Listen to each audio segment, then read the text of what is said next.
How do you know if you don't go like count from the bottom to the top? Does that one like? Does that make sense? If I ask that question, like you did 8/5, like if you count from. Okay, so you always count. You always start at the leftmost point and go up or down first. Okay.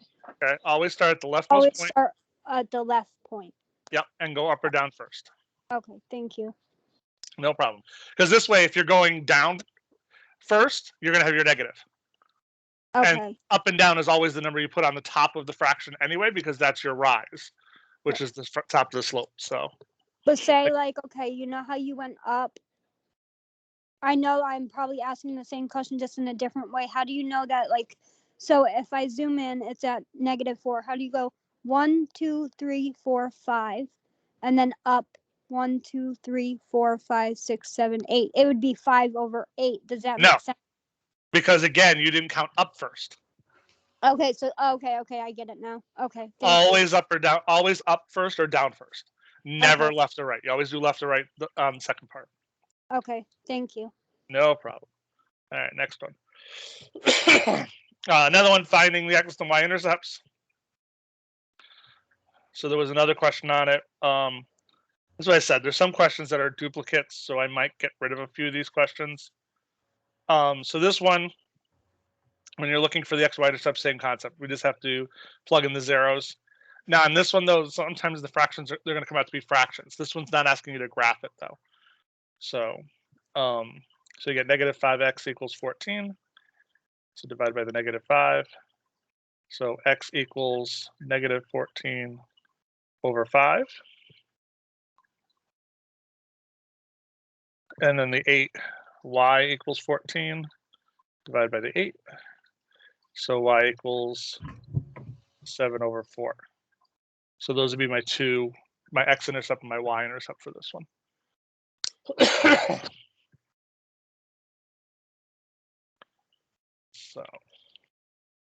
So just remember, whenever you're finding your x and y intercepts, just plug in, get rid of the other letter, and the one you left is that intercept point. All right, let's get on to a couple of the solving problems. So the next one, we have there's a few problems in here that obviously are solving equations. So -3x minus 24 equals -5x plus 6. These are those 5 steps to solve equations. Step 1 is to get rid of your parentheses. So I've got the -3x minus 24 equals -5x minus 30. Next step is to combine like terms. I don't have any like terms on either side. Next step is to move variables to one side. I'm always moving the smaller one, so in this case, I'm going to move the 5x. So 2x minus 24 equals -30. And now I add the 24 to both sides. And then we divide by the 2. So x equals -3.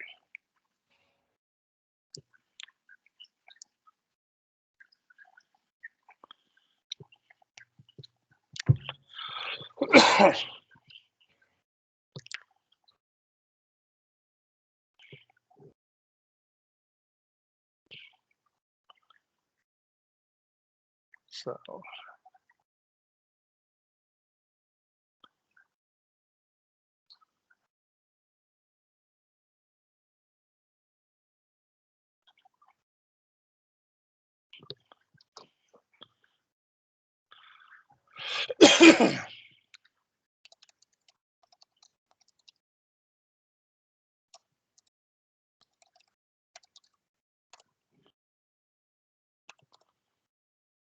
all right. Any questions with solving the equations? Not that. All right.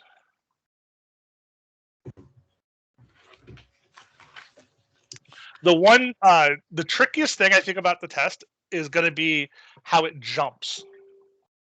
From one to another? Yeah. So like the question right before this one was solving an equation. And then the next one in the line is actually just simplifying it. So you have to kind of not get totally screwed up when they give you those type of switches. So like this one right here, there's no equal sign in it. So it's not asking you to solve for a y or an x or anything else like that. It's literally just asking you to simplify the problem. So they're not looking for the answer, is what you're saying. in this problem, no. This one is literally just said simplify. Yeah. Oh boy, our luck. It just jumps around. Yes, Yes, it does. It's impossible just to mess with our heads. Well, as it's I would say, it's supposed to show that you know this stuff, but right. That's what I was gonna say. Is as horrible as it's gonna sound, it's designed to make sure you actually really understand it and is not just mimicking. So it's like you have to just make sure you read the question, make sure you look at what it's asking for. Like it's not gonna say solve when it's not asking for that. It's gonna say simplify, or it's gonna say evaluate, or it's gonna use those terms to help you understand what you're trying to do.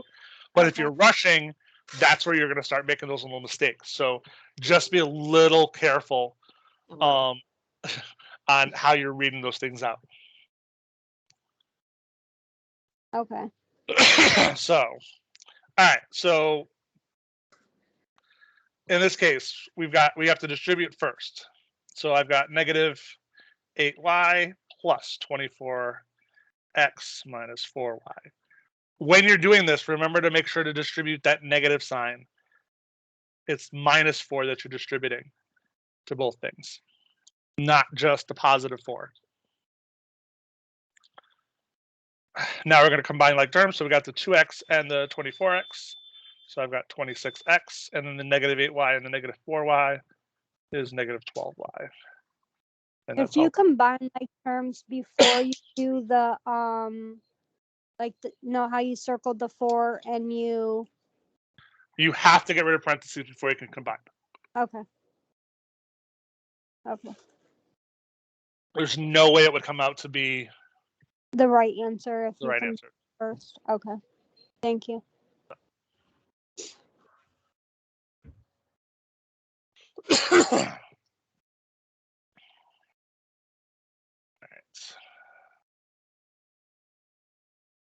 All right. Next one is just that evaluate problem. Evaluate. Yeah, this one's evaluate. This one's looking for one number answer. This is basically a PEMDAS problem. Oh, wow. So we start working our way from the inside out. So I have negative 1 squared. That's 1. Then I do the 1 minus 2 on the inside. Negative 1 squared is 1. 3 times 3 is 9.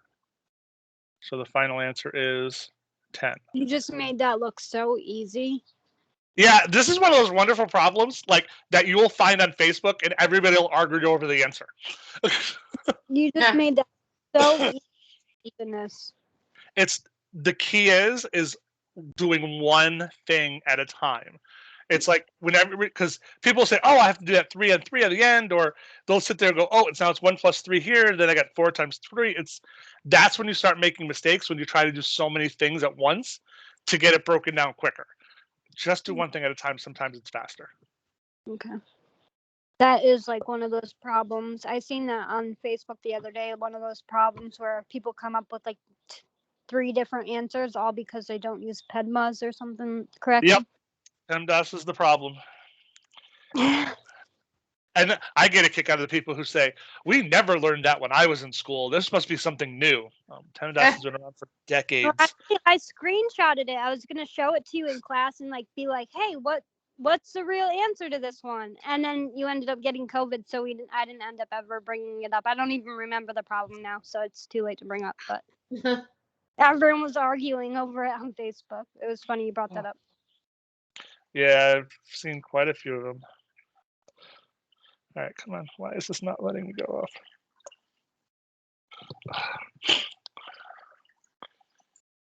Was that number 6? Yeah, it's just 7 now. All right. moving along. So the next set, obviously got some problems with the exponents and the power rules and those type of things. So there's a bunch of these, and some of these I might actually cross off a few of these on there for you. So 48 b to the third, w to the third, 56 b to the fifth, w to the third. So reduce the fractions, the 56 and the 48. So 8 can go into both of those. And we get 6/7. And Then I have v to the third over v to the fifth. so v to the second. And that's going to be on the bottom. Because the 5 is on the bottom. And the others cancel out? Yep. So that's my answer. And then you subtract the exponents. Yeah, so the 3 minus the 5 is the 2 down the bottom. And 3 Yep. and the 3 cancels each other out. So that one's gone. Can an exponent ever be negative or no? It can, but then you have to move it. Mhm. Okay, so even though you did 3/5, it's still 2.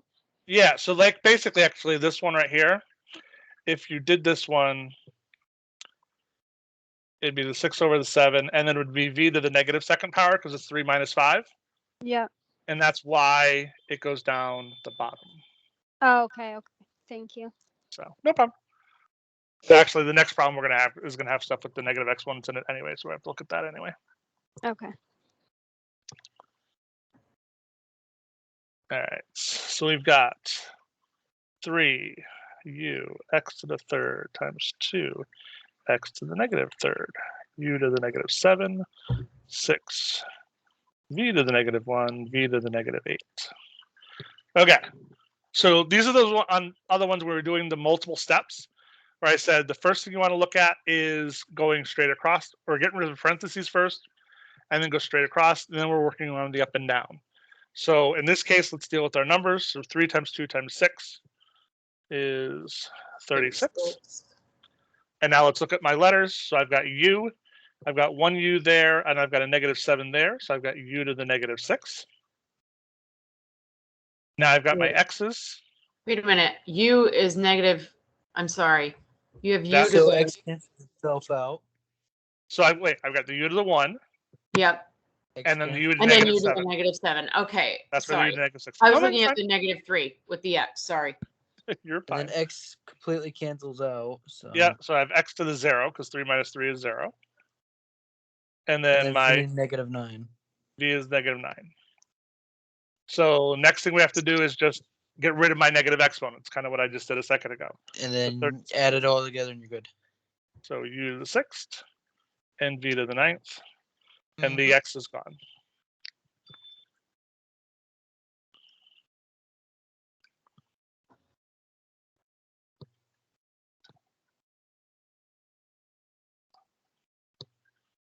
Okay. All right.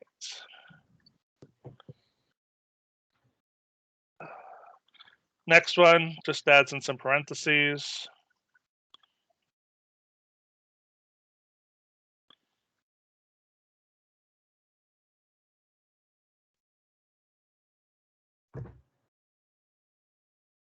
So step 1, get rid of my parentheses. So negative 3 x y to the third 3 to the or negative 2 to the third power is going to be negative 8. X to the third, y to the 6th, and z to the 12th. As remember, we distribute that to everything. Yes. So now I've got 24 x to the 4th power, y to the 9th power, and z to the 15th power. And no negative exponents or zeros, so I'm done.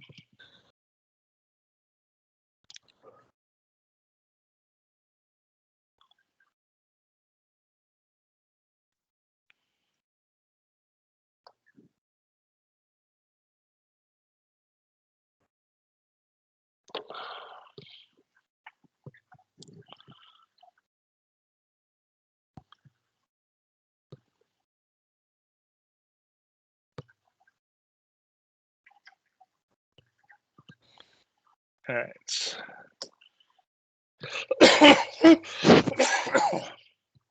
Next up's a word problem.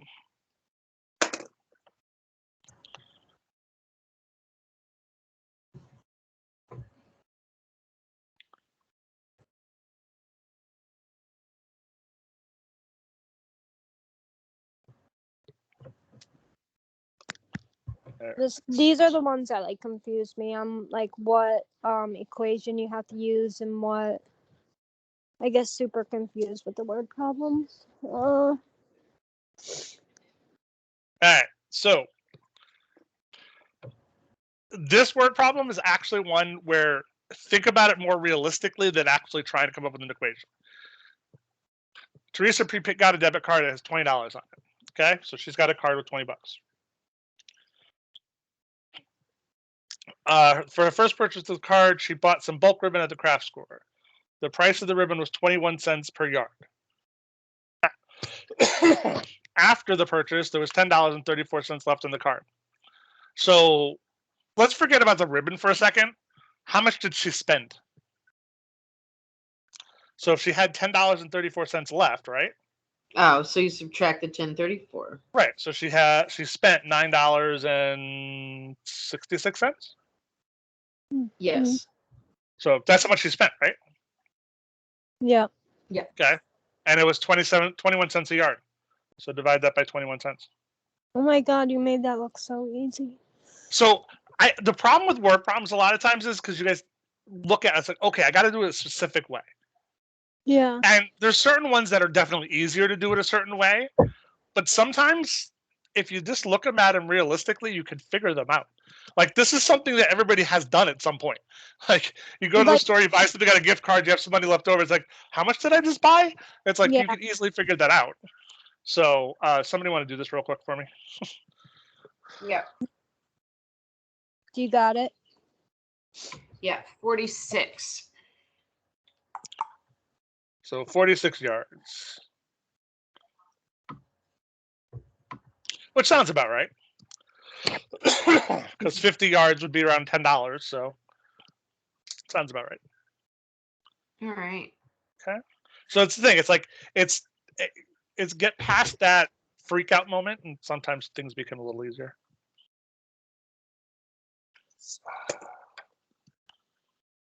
All right. What's next?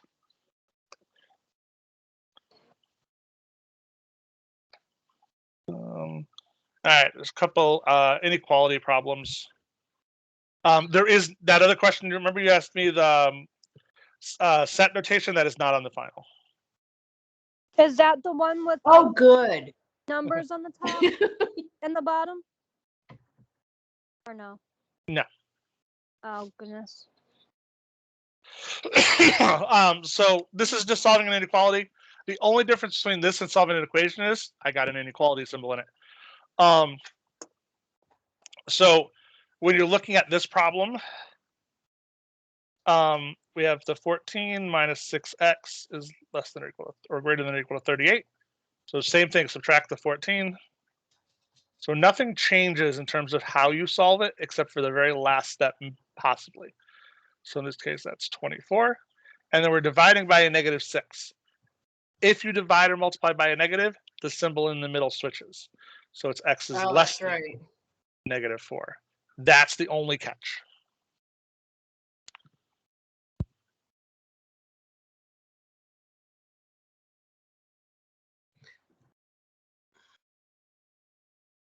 But it's no longer greater than or equal to? Oh, you're right. It is equal to. Sorry. It's less than or equal to. I missed a little. You know what I meant. I know. And then you know what I meant.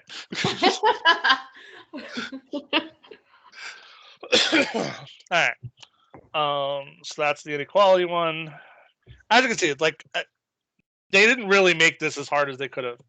Like there's questions like they could have chosen a lot harder topics. There is a graphing inequality one where you have to put it on a number line.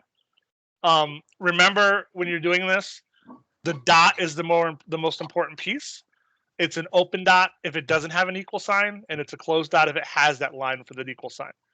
So this is less than or equal or less than -8. So it's the open dot on -8. What And you call so, it, graphing inequality. yeah, and then it's less than. So that would be B is less than -8.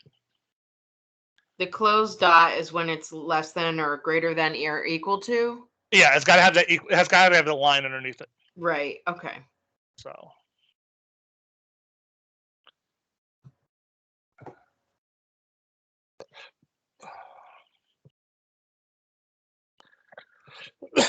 There is a couple systems problems on it.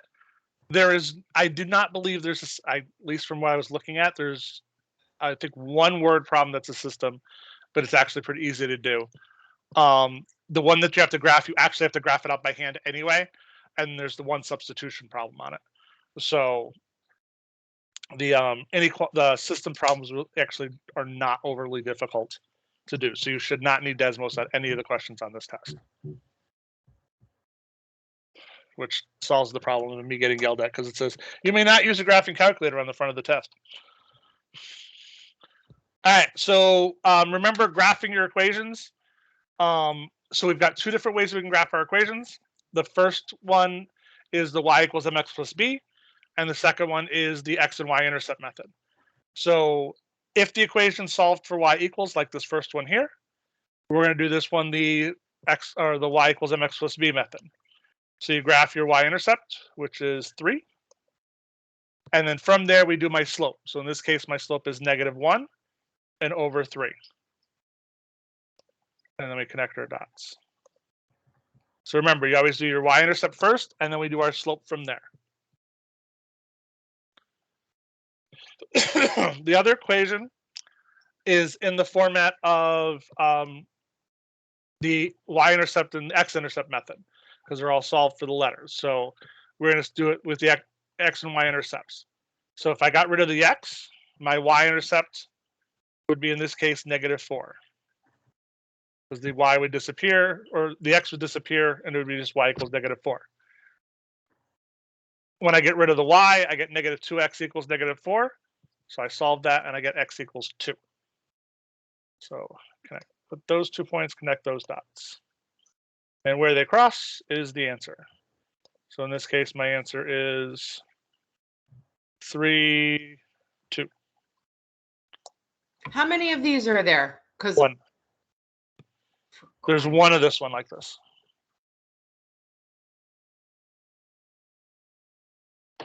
And at some point, it's going to be a triage situation.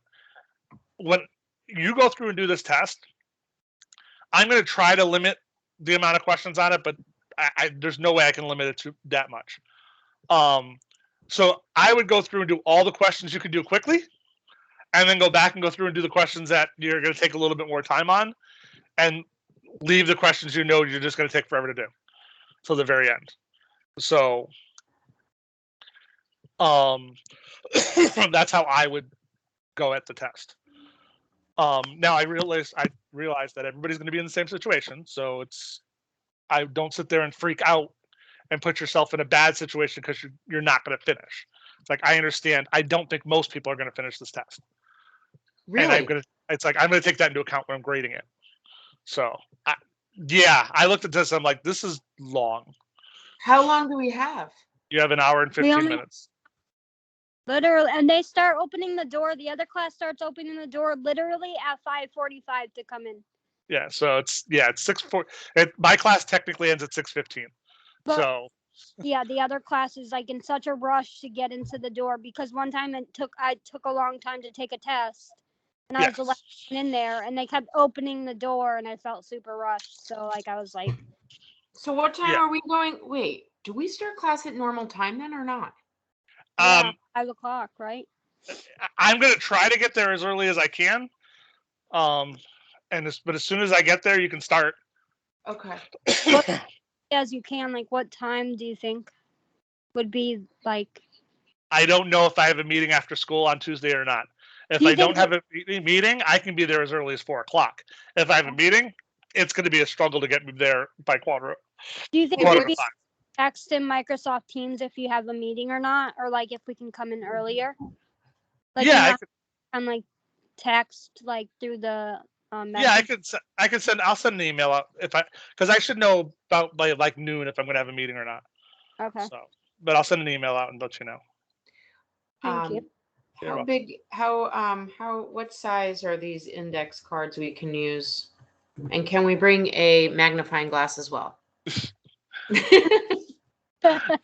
can use a standard index card, which I think is 3x5 or 4x6. I'll take either one. Okay. I'll let you do one. And it has to be handwritten. Okay.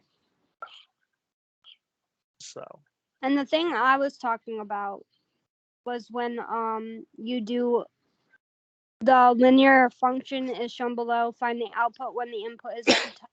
It's writing a function rule given a table of ordered pair. that's not on the test. Okay. Thank God. Because that All was right. really. Thank you. That's not on the- No I'd problem. kind of be very surprised if someone just took like took their time, went on their computer and I took an entire final exam for one of my classes in college and photocopied every single review sheet that the teacher gave me for the entire marking period and had it on one sheet of paper. I can see And it like was- someone going on like a postcard, somehow No. printing out a piece of paper on their computer, putting So- it on a postcard where it's basically like the size of a friggin' ant, and someone's going in your class with a freaking magnifying glass. I have seen it, so there's reasons why. That's pretty funny. There's reasons why I say there's certain things that has to be done because We're allowed I've seen it done. calculator though, right? Like Yeah, bring in you're allowed to calculate it. Yep. the You gotta calculator. say that's pretty funny to listen to, though. All right, next one. Simplifying, adding and subtracting a polynomial. So the first thing in this one is get rid of your parentheses. When you get rid of your parentheses, make sure you distribute any signs that are out in front. So 3v squared minus 8v minus 3, and then that negative sign switches to everything. So positive 8v squared, negative 2v minus 3, and the last one stays the same. V squared 4v minus 2. Now I'm going to combine like terms. So I have 3v squared, so 3v squared, 8v squared, and 5v squared. So that would be 16v squared. Negative 8v, negative 2v, and 4v. So I've got negative 6v, negative 3, and negative 2 is negative 8. And that's the final answer.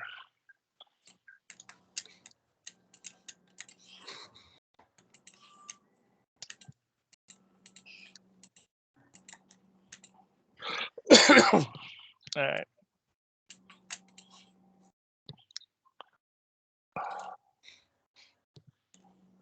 Next one. This one's actually one I never actually talked about in class because it was in that very last goal. And actually, most of you got it done. So apparently you guys remember Pythagorean theorem. I think this was the easiest part of the math class was this triangle thing. Isn't this still considered like arithmetic? No, this is actually algebra. It's a squared plus, actually it's trigonometry. A squared plus b squared equals c squared.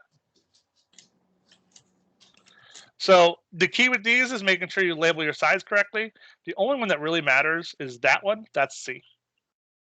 A and B doesn't really make a difference. So I've got x squared plus 9 squared equals 18 squared.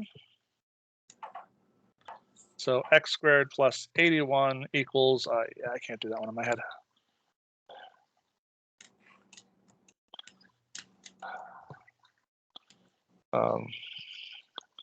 I'd do it for you, but That's fine. I got it. 324. Anyways, so subtract the 81. X squared equals 243. And then you have to do the square root of both sides. So I think that's 17.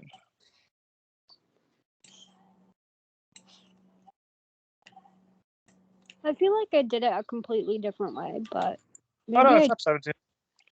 It's not even close to 17. It's 15.6.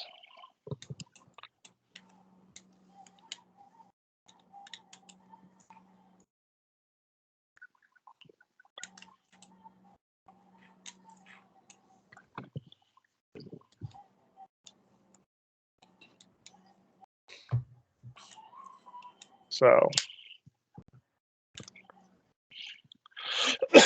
there's other ways. I don't think there's really another way to do this one. Maybe there isn't. Yeah, no. I'd have to go through my notebook. It would take me forever to flip through because I use random pages like while working on my math, so I don't even feel like flipping through it to look. That's fine. But yeah, this one's on there, and I know I never actually really covered the Pythagorean theorem. So, all right. A couple more graphing ones. This is the one where you're using the slope, point slope equation. My God, is that like the majority of this test? Yes. Yeah.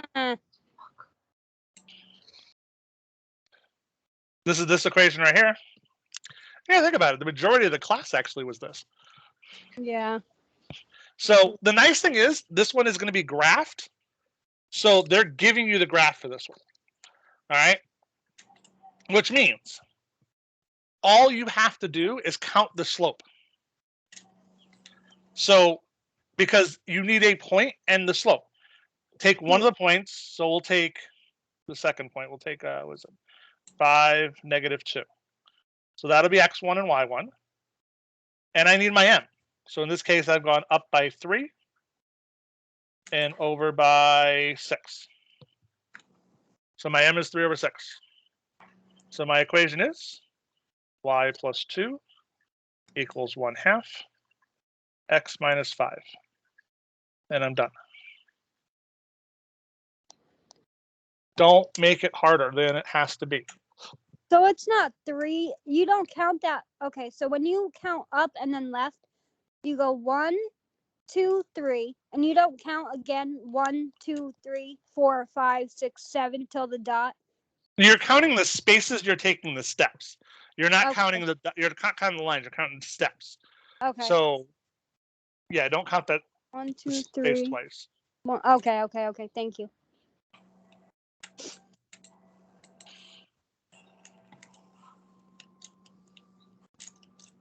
All right, there is a question like this on the test, which I find hilarious because it's like out of all the word problems, it's the simplest one. Remember The one that you always explain that is going to be, we would overthink it, and it's the easiest question. Yes, it's going to be the two numbers I gave you. Remember, m is the thing that changes, and it's the one in front of the x. B is the number by itself, and that's the thing that would happen if you didn't sell anything. So in this case, what's the change for each copy of the book? That's 80. And if he doesn't sell any copies, that's the thing that stays the same. That's the 2,300. The easiest part.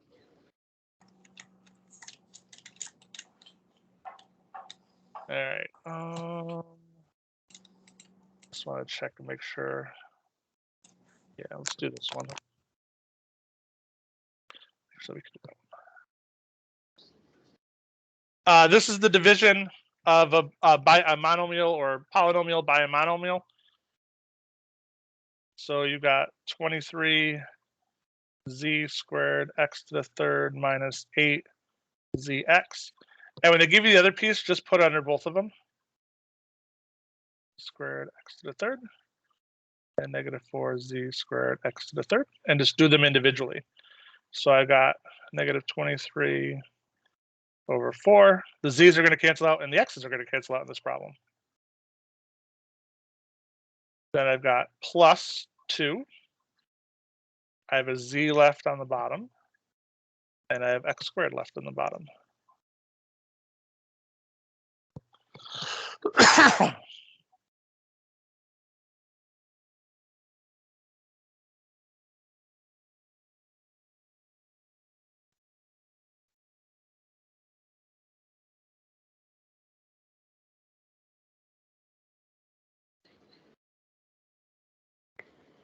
So that's the answer right there. That's the answer. Okay. All right, 19. There's a multiplication of binomials. So this is, remember we were doing basically FOIL. So 3x times 6x, 18x squared, 3x times 7, is 21x. Negative 1 times 6x, negative 6x, and negative 1 times 7 is negative 7. And then make sure to combine the middle terms.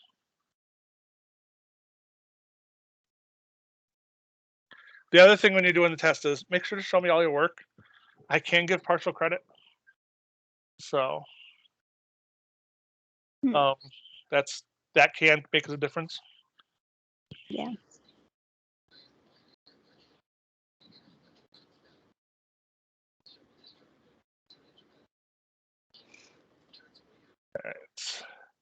All right. There is one problem on the test that's talking about solving an equation for a variable. So a equals 3b plus 4c. So we're solving this one for b. So basically just look at that as your x, and you're getting everything away from that. So the first thing I have to do, I'm going to subtract 4c. The only difference is we can't actually put things together. So that just stays a minus 4c equals 3b. And then divide the whole thing by 3.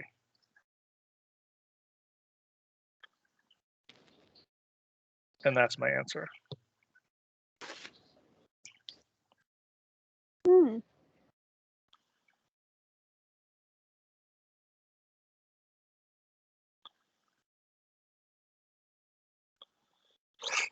All right, 5 more to go. Now, is this the one where like the u has a silent, like a 1 for like the exponent, or no? Yeah. So yes, but I don't think that's what you're going to be confused on this one. Oh. So yeah, remember, if there's no exponent, there's always a 1 there. Same reason if there's no number in front of a letter, there's always a 1 there. But isn't it different if you add or subtract though? Then there isn't a silent 1. Nope. It's only multiplication and division, or is it for subtraction and addition too for the exponent? There's always a 1 there. There's Okay. always a 1 there. It doesn't matter what you're doing. It's just you don't have to actually put it, because otherwise we'd write a whole bunch of extra 1s for no reason. Okay. So the thing with this one is just making sure that you realize that squared does not mean you're distributing the 2. This means this is u minus 6 times u minus 6. That's why this question's on the test. Okay. So I will tell you right now, this question will not be taken off the test at all, because this one is my biggest pet peeve when it comes to my higher level classes, because everybody screws this up. It's that squared means you put it twice. So now we're going back and doing my FOIL just like I did a little bit ago. So u squared minus 6u minus 6u plus 36. U squared minus 12u plus 36 is the answer. If you forget that, you're going to lose the negative 12u in the middle, and your answer will be u squared plus 36, and it'll be wrong. So remember that squared means that the parentheses are repeated twice, and then FOIL it out.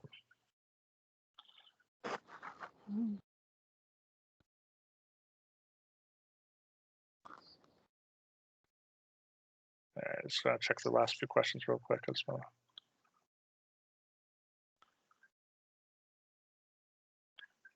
All right.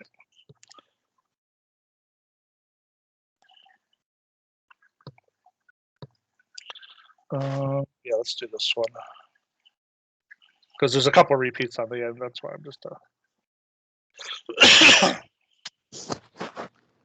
right, so this one, they gave you the problem, and it's in that slope intercept, or it's in the intercept method form or standard form. The x and the y is on the same side, but what they want is your slope and y-intercept. So in essence, this problem, they want you to solve it for y. So I need to move the 8x over. The negative 8x minus 4, and then divide everything by 4. So y equals negative 2x minus 1. And then that's my m, and that's my b.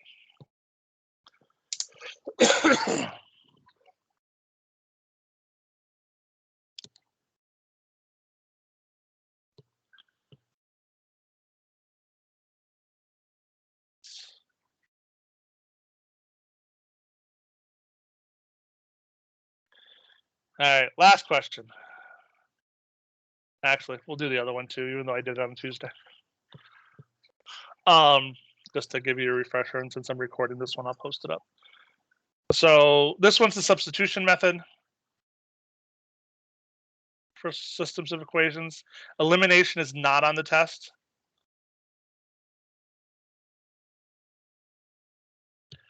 So this one, substitution, I'm going to take that and I'm going to plug it into the other equation. So I have the negative 3x plus 5, and then 2x plus 14 equals 35.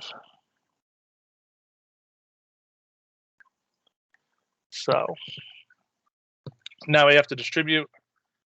So I have negative 3x plus 10x plus 70 equals 35. 7x plus 70 equals 35.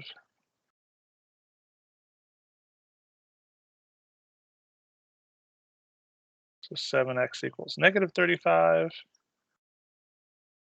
So x equals negative 5.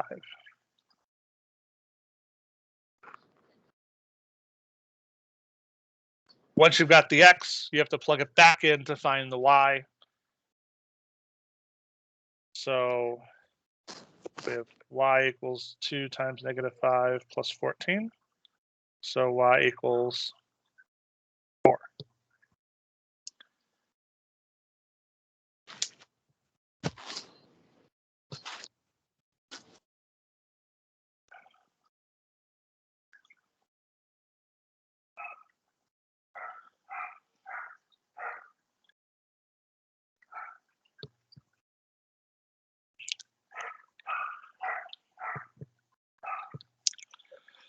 All right.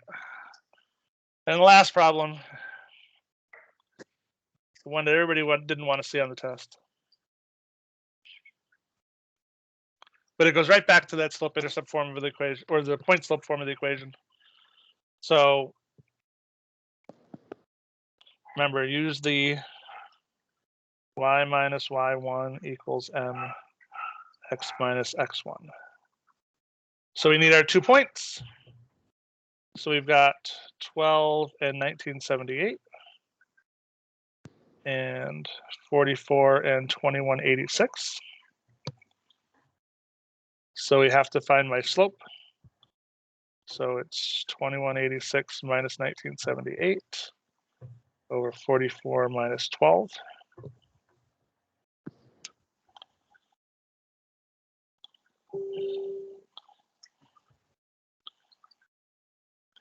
So it's 208 over 32.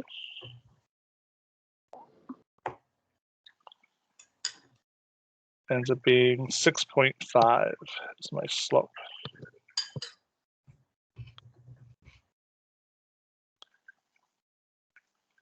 So now we're going to plug the information into the problem. And it gave me the other x is right there. It's the 52 gallons. So I've got y minus 1978 equals 6.5 times 52 minus 12.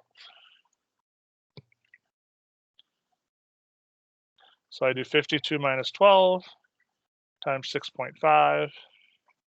So I got y minus 1978 equals 260, and then I add the 1978. So y equals 2,238.